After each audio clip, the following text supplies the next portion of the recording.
tous, bienvenue pour ce webinaire.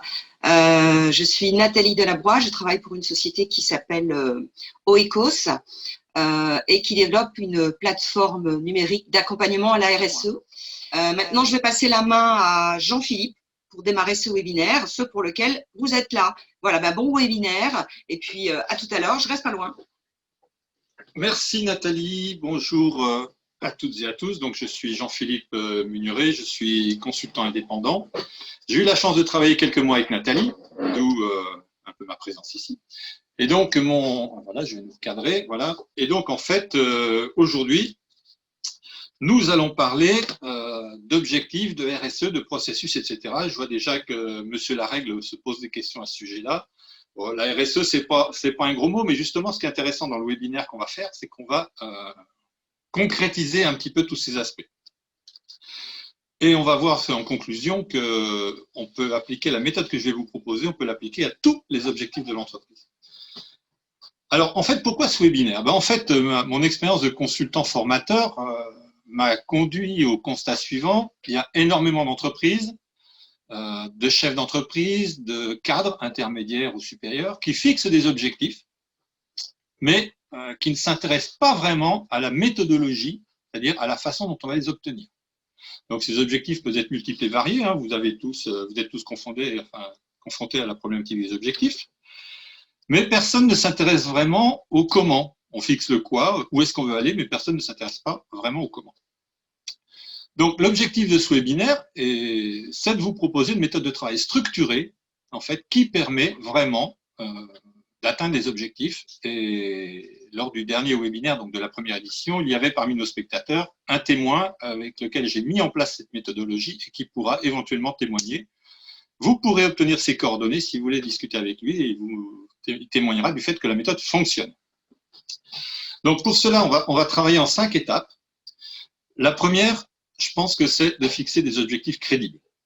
Ça, je pense que c'est l'axiome numéro 1. On va revenir évidemment sur les points que je vous dis. La deuxième, c'est de décrire le fonctionnement de votre entreprise ou de votre service, si c'est à votre niveau que ça se situe, ou de votre entité, je dirais. La troisième étape, ce sera d'identifier les processus qui impactent les objectifs. On va y revenir. La quatrième étape, c'est déployer les objectifs. Et la cinquième étape, c'est engager l'amélioration continue. Vous allez voir que tout ça découle d'un process qui est très bien articulé. J'aimerais d'abord revenir sur le concept d'objectif. En fait, l'objectif, c'est ouais, on va développer le marché chinois, on va conquérir la Chine, etc. Bon, on va, yaka, foko. En fait, je veux sortir de cet imbroglio, parfois, du flou artistique. Vous savez, des fois, on entre, bon, vous l'avez peut-être pas fait, mais en tant que consultant, on entre dans une entreprise, on voit des beaux objectifs affichés au mur. Et moi, la première des choses que je me dis, c'est quoi vraiment un objectif? De quoi on parle?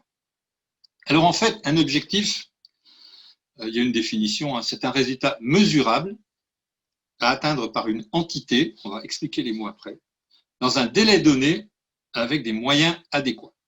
Voilà, c'est ça un objectif. Donc résultat mesurable, tout le monde comprend à peu près. Quant à le mettre en œuvre, c'est autre chose. Si vous avez comme objectif le fait d'améliorer la bienveillance dans l'entreprise, pour citer un objectif RSE que j'ai trouvé sur Internet, donc c'est pas un hasard si je vous cite celui-là, on verra comment on peut mesurer la bienveillance. Dans un délai donné, ça, tout le monde comprend. On se donne 6 mois, on se donne 1 an, etc. Par une entité, on va en parler. Ça va être un peu l'objectif du webinaire. Et avec des moyens adéquats, souvent on oublie, ça, on en parlera aussi tout à l'heure. Et en fait, la première des questions, enfin, les premières questions qu'il faut vous poser quand on vous fixe un objectif, c'est est-ce qu'il est SMART? C'est quoi ça, SMART? En fait, SMART, c'est un acronyme. C'est un acronyme qui dit qu'un objectif doit être spécifique. C'est-à-dire que l'objectif qu'on vous fixe ne doit concerner que l'entité à laquelle il est fixé. Je vais vous prendre un exemple très concret qu'un objectif commercial. Vous entrez dans une entreprise et on vous dit ton objectif, c'est 10 000, 100 000, 1 million d'euros, peu importe le chiffre, ça n'a aucune importance. Euros facturés, encaissés. Donc, vous prenez votre bâton de pèlerin, vous commencez à vendre, et un jour, vous revenez avec une super commande et quelqu'un vous dit « Ah oui, mais attends, tu as pris la commande, mais pour l'instant, on n'a pas les ressources avant 6 mois. » Bon, parce que l'atelier est saturé, par exemple. Donc là, par exemple, votre objectif n'est pas spécifique. Il n'est pas spécifique parce qu'il ne concerne pas que vous. Par contre, si l'objectif, c'est ramener X milliers d'euros en commande signée et que ça ne prend que de vous, là, l'objectif est spécifique. Et ça, on va y revenir parce que c'est un des axes de la méthode que je vais vous proposer. SMART, donc le premier S, spécifique. Le deuxième M, le M, c'est mesurable. Bon, ça, quand on parle de chiffre d'affaires encaissé, etc., ça, c'est mesurable. Il y a d'autres objectifs qui sont un peu plus subtils à mesurer, comme je vous disais, par exemple, l'amélioration de la bienveillance dans une entreprise. Un objectif doit être ambitieux, c'est-à-dire qu'il doit provoquer un effort de la part de ceux auxquels il est fixé, mais réaliste, c'est-à-dire qu'il ne doit pas non plus être inatteignable. Sinon, les gens, vous entendez des phrases du genre « Ouais, mais de toute façon, ce qu'ils nous demandent, ce n'est pas possible. » Bon. Et là, si vous avez un de vos salariés, une personne que vous encadrez qui vous dit ça, ça veut dire que vous avez raté une étape.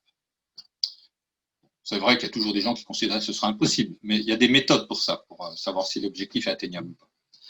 Et enfin, temporellement défini, donc on a dit qu'il faut se fixer un objectif dans le temps, c'est-à-dire que ce n'est pas suffisant de dire on va faire ça, mais quel délai on se donne, etc. En fait, l'articulation de l'objectif et le problème le plus difficile, c'est la spécificité. Comment faire pour qu'un objectif que vous fixez à vos salariés soit spécifique, c'est-à-dire qu'il ne concerne qu'eux? Eh bien là, on va utiliser une méthode que les qualiticiens connaissent par cœur, c'est ce qui s'appelle l'approche processus. Donc, l'approche processus, qu'est-ce que c'est? En fait, d'abord, c'est quoi un processus? Ça aussi, c'est un mot super utilisé. Ah, je vois que Vincent nous dit que le son est faible. Alors, est-ce qu'on a une méthode? Je peux parler plus fort, éventuellement. Est-ce que ça va mieux? Est-ce que ça va mieux là, Vincent, monsieur Larègle? Est-ce que ça va mieux sur le son?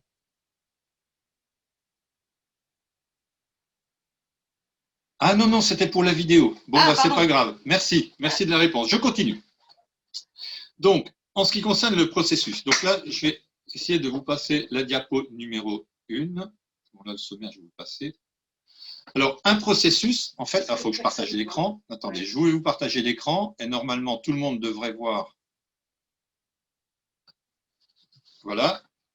Donc, un processus, en fait, c'est un ensemble d'activités corrélées ou en interaction qui transforment des éléments d'entrée en éléments de sortie à l'aide de ressources. À chaque fois que vous pouvez définir les éléments donnés d'entrée, les éléments donnés de sortie et les ressources, vous pouvez isoler le processus. Alors en fait, une entreprise, on comprend vite, hein, c'est un ensemble de processus. Il y a l'établissement du devis.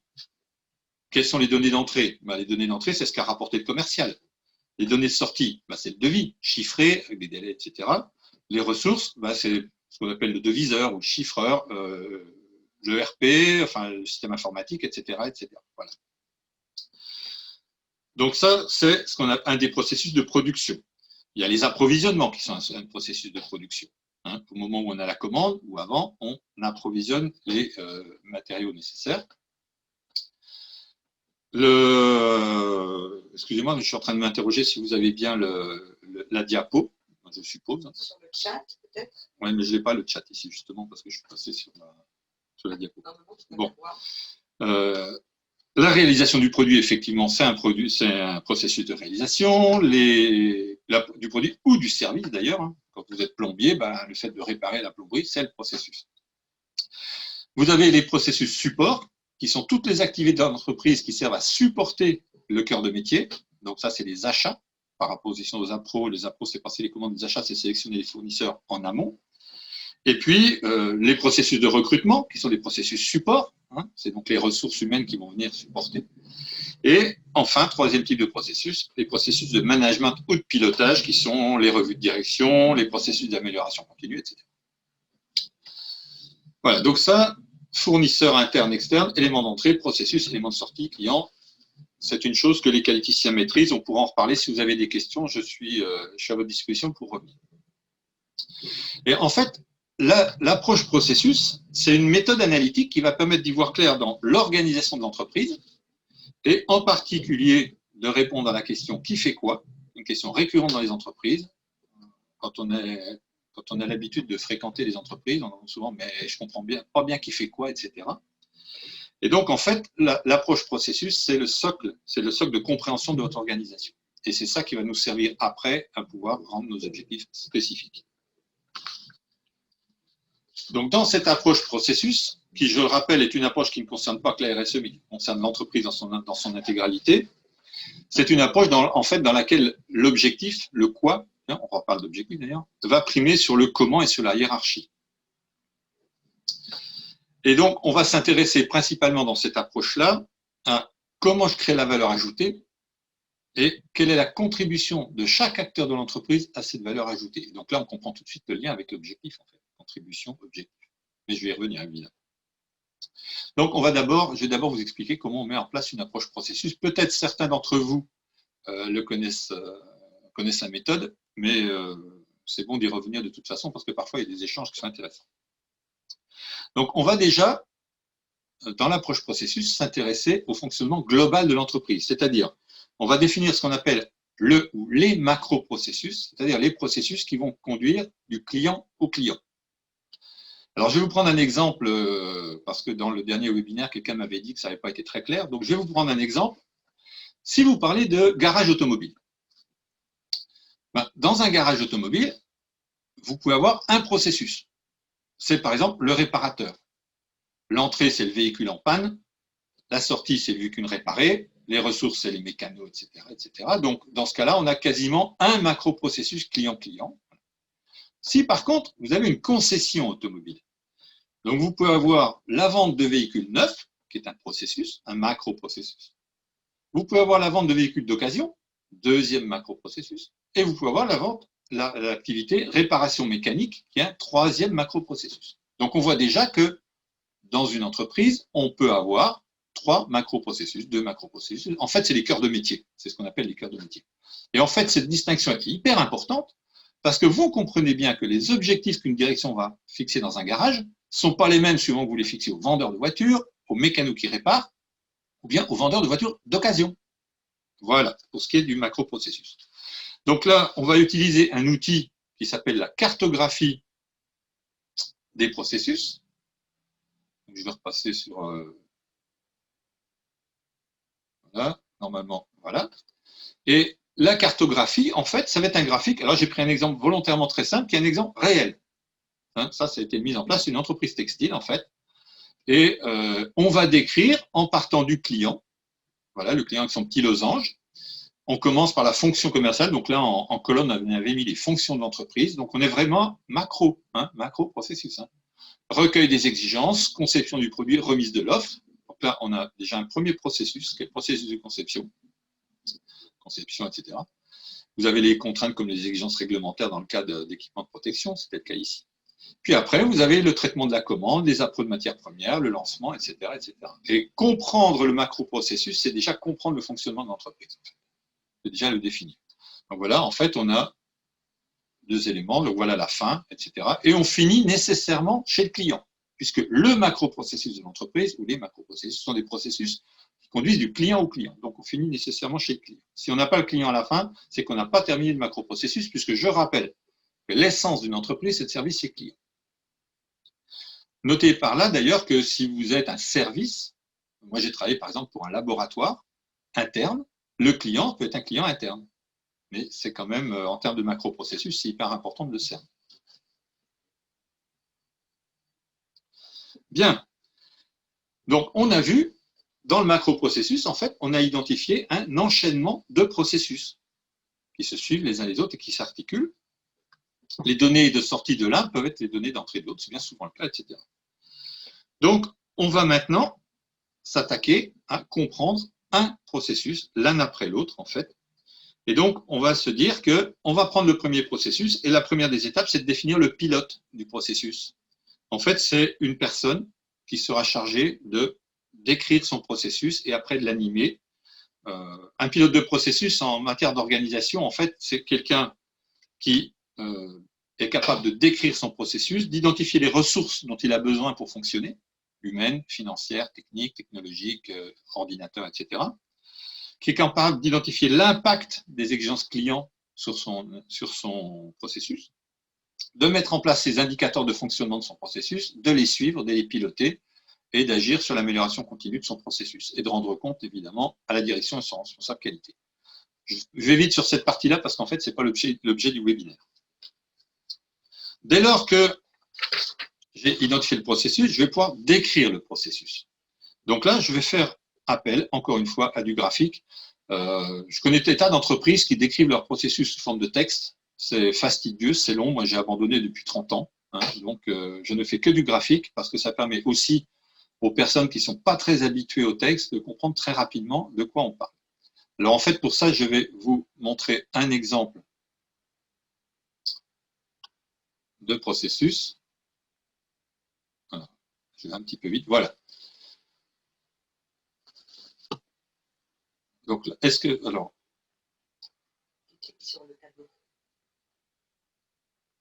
Voilà, donc là, excusez-moi. Voilà, donc là, vous avez un exemple de processus. Donc là aussi, c'est des exemples concrets, hein, ce ne sont pas des exemples inventés pour la formation, c'est des exemples mis en œuvre.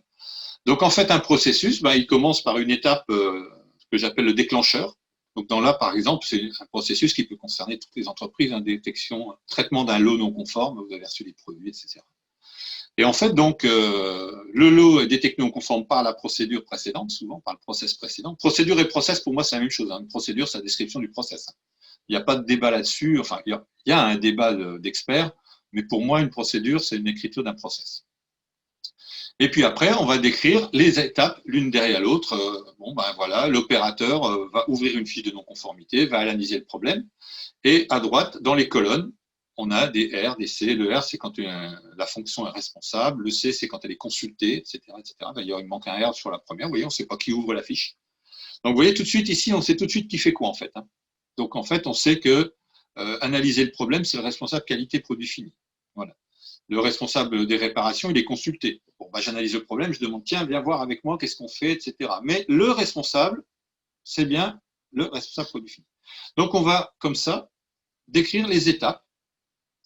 Et si derrière une des étapes on n'est pas suffisant, on va mettre un mode opératoire, on peut écrire au dos de la feuille, on peut faire un petit repère, par exemple sur le 2 et le 3, là c'est des repères, etc. Bon, ça c'est de la documentation. Ce qu'il faut retenir de cette méthode, c'est que là on définit très clairement qui est concerné par chaque étape et donc par le processus en question. Le processus de traitement des lots non conformes, on sait qui fait quoi. Et ça, je vous rappelle, c'était une des questions qu'on avait au début, c'est-à-dire qui fait quoi dans l'organisation. Quand on aura fait cette description, quand on aura conduit cette description sur tous les processus de l'entreprise, donc tous ceux qui correspondaient aux étapes du macro-processus, on aura une description intégrale, déjà au moins des processus de réalisation du produit. Mais vous voyez tout de suite, hein, si je veux recruter quelqu'un, je peux très bien écrire le processus de recrutement. D'accord? Les achats ont leur processus, etc. Donc en fait, quand j'aurai identifié tous mes processus et fait toute ma cartographie et toute ma description, je saurai qui fait quoi, etc. Et je vais pouvoir passer à l'étape cruciale, ce qui s'appelle le déploiement de mes objectifs.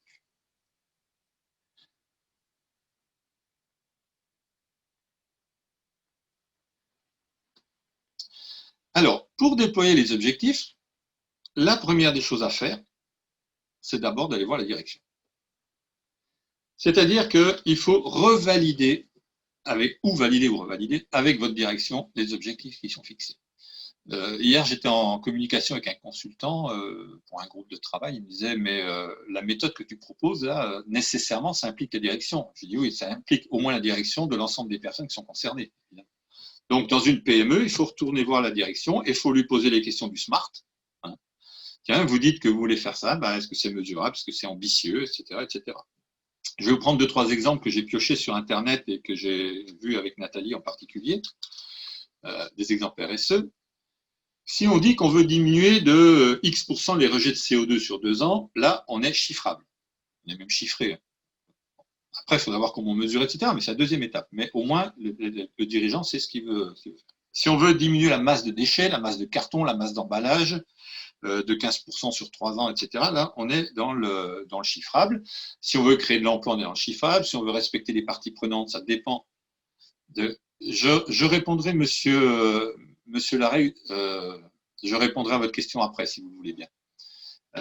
On est chiffrable, etc. la diversité, la parité, etc. Tout ça, on peut chiffrer. Quand on a un objectif comme remettre l'humain au cœur de l'entreprise, c'est un peu plus compliqué à mettre un chiffre. Mais si on veut vraiment appliquer la méthode que je vous préconise, c'est-à-dire si on veut vraiment remettre de l'humain, ben, il faut être capable de le mesurer. Donc là, on va devoir travailler avec le chef d'entreprise, avec le dirigeant, pour se dire, mais monsieur le dirigeant, qu'est-ce que vous dites là derrière? C'est quoi vous remettre de l'humain? Et là, on va peut-être changer un peu l'objectif. Parce qu'en fait, il faut une super maturité dans une entreprise pour être capable de savoir ce que c'est que remettre de l'humain. Mais ça va interroger le dirigeant sur la façon de travailler, sur c'est quoi ses vrais objectifs. Être bienveillant, améliorer la bienveillance, etc. Alors, je sais pas, améliorer la bienveillance, ça peut être, par exemple, très concrètement, proposer des formules de crédit pour les gens les plus qui sont en difficulté, avec des taux intéressants, etc. Et là, par contre, on est chiffrable. On peut très bien le mesurer, c'est-à-dire qu'à la fin de l'année, on peut faire le bilan, combien de crédits on a fait, pour qui, etc. Voilà. C'est subtil, c'est difficile, mais si on veut appliquer la méthode, il faudra de toute façon quantifier. Donc, quand on aura fait ce travail, alors, je conseille, c'est mon rôle de consultant, je conseille de ne pas attaquer. Si on est nouveau dans la démarche, il faut se fixer 3 objectifs, 4 maximum, parce qu'on va voir que déjà, le déploiement va être assez demandeur de travail. Donc, ne fixez pas des objectifs dans tous les sens. Concentrez-vous et essayez de vous concentrer au début sur des objectifs simplement mesurables. Voilà. Donc, arrivé à ce stade, j'ai dans ma main gauche l'ensemble de tous les processus décrits. La cartographie, effectivement, c'est une matrice RACI, comme on dit, donc le qui fait quoi. Et dans ma main droite, j'ai des objectifs. Et donc, comme je veux rendre mes objectifs spécifiques, je vais croiser les deux données. Donc, je vais croiser la carte des objectifs avec les objectifs et me dire, mais qui est concerné par quoi? Et là, c'est là le cœur de la démarche, en fait, qui va nous permettre de rendre nos objectifs spécifiques. Alors, comment on va s'y prendre? On va travailler avec ce qu'on appelle la matrice d'impact. Alors, je vais repasser sur mon écran partagé pour vous montrer un exemple de matrice d'impact. Voilà. Alors là, par exemple, je vous ai fait une matrice, c'est un exemple tout simple, c'est pas du réel. Voilà, la matrice d'impact consiste à mettre tous mes processus à gauche. Par exemple, le processus d'achat. Impacte-t-il sur l'objectif 1 de réduction de l'impact carbone? Évidemment, on va mettre une croix. Est-ce que le processus 2 de réparation des produits impacte sur le carbone? Il faut se poser la question. Il n'y a pas de réponse. Il n'y a pas de réponse immédiate. C'est peut-être oui, ça dépend comment on utilise. Ça va peut-être impacter sur l'utilisation de solvants, etc. Voilà. Donc en fait, là, c'est aussi un gros travail, c'est de se dire où est-ce que je me mets croix? Quel processus va impacter lequel de mes objectifs? Et si on veut faire quelque chose d'un peu plus concret, je vais reprendre le macro-processus que j'avais tout à l'heure. Donc là, qui est un exemple réel, je le rappelle. Et voilà, donc là, on avait le premier objectif d'une direction, c'est quand même de livrer des produits conformes. C'est évident, encore faut-il le rappeler. Et puis, on peut se dire que le deuxième objectif, c'est un objectif de tenue des délais, presque des délais. Le troisième, c'est le CO2. Donc derrière CO2, il y a un objectif très clair, on a dit. Et la conservation des marges financières. Et voilà, par exemple, la conception. Bon, là, dans ce cas-là, la conception impacte à la fois le produit conforme et le CO2, impacte certainement aussi les marges. Mais bon, vous voyez qu'en fait, c'est cas par cas, entreprise par entreprise. Et à un moment donné, on peut avoir ne pas mis de croix, puis se rendre compte dans l'analyse qui va suivre qu'on aura besoin de remettre une croix. Donc voilà, en fait, ici, on a les processus concernés, leur numéro, leur désignation. Et on saura que quand on va travailler sur le BPCO 001, on va travailler sur le produit conforme et l'objectif de CO2. Donc là, on voit déjà comment ça va fonctionner.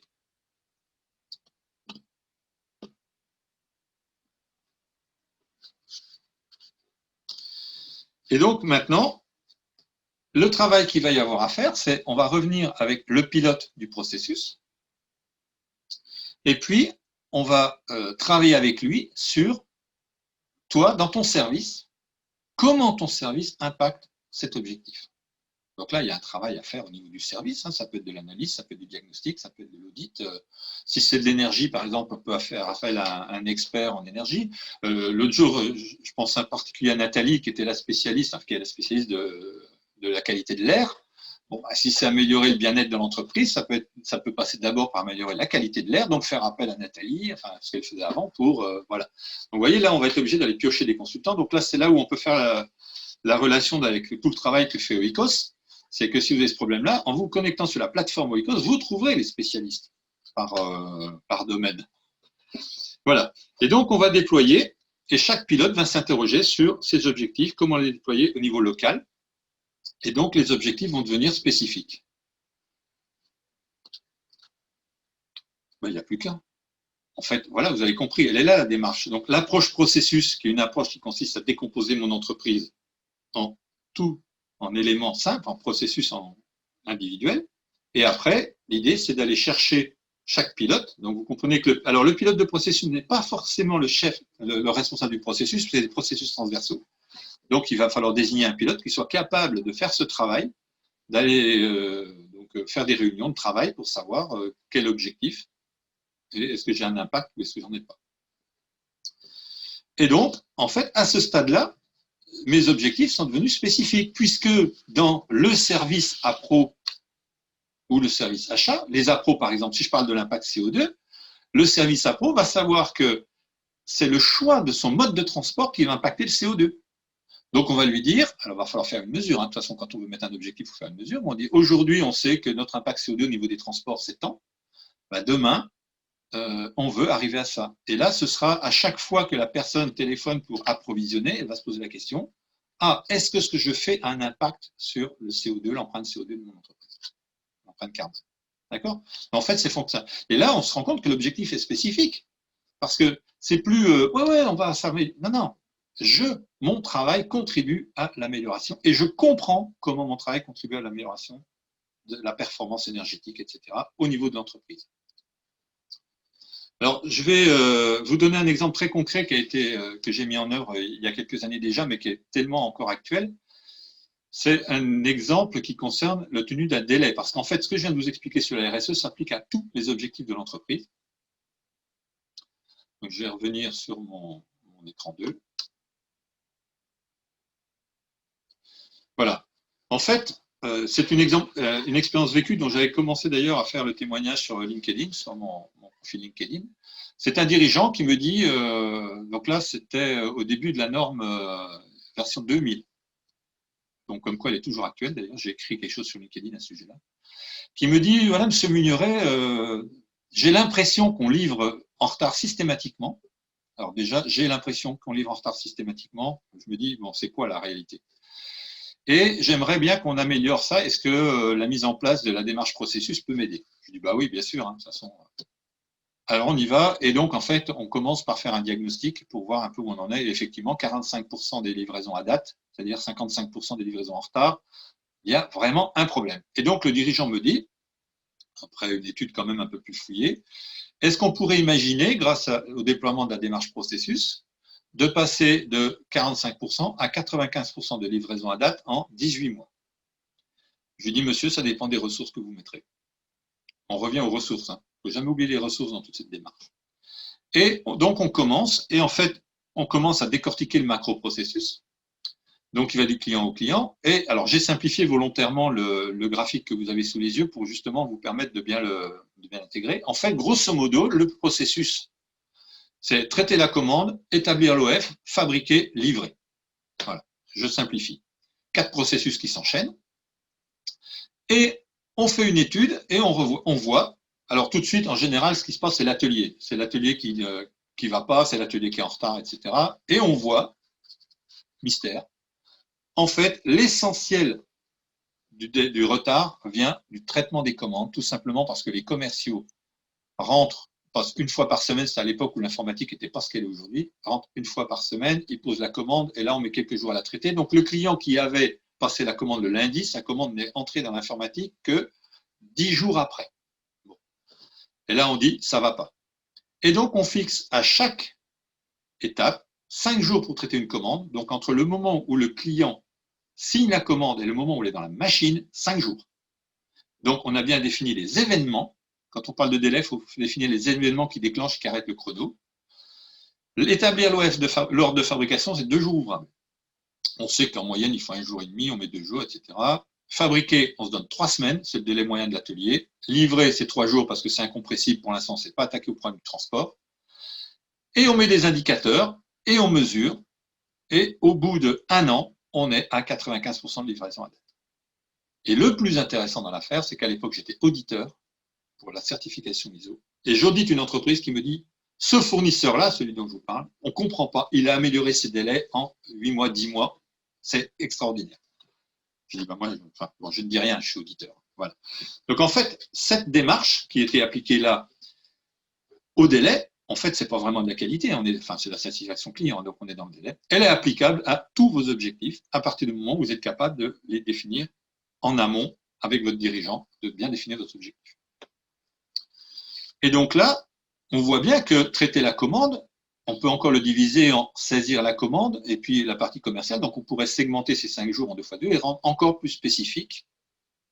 On peut aller très loin en fait.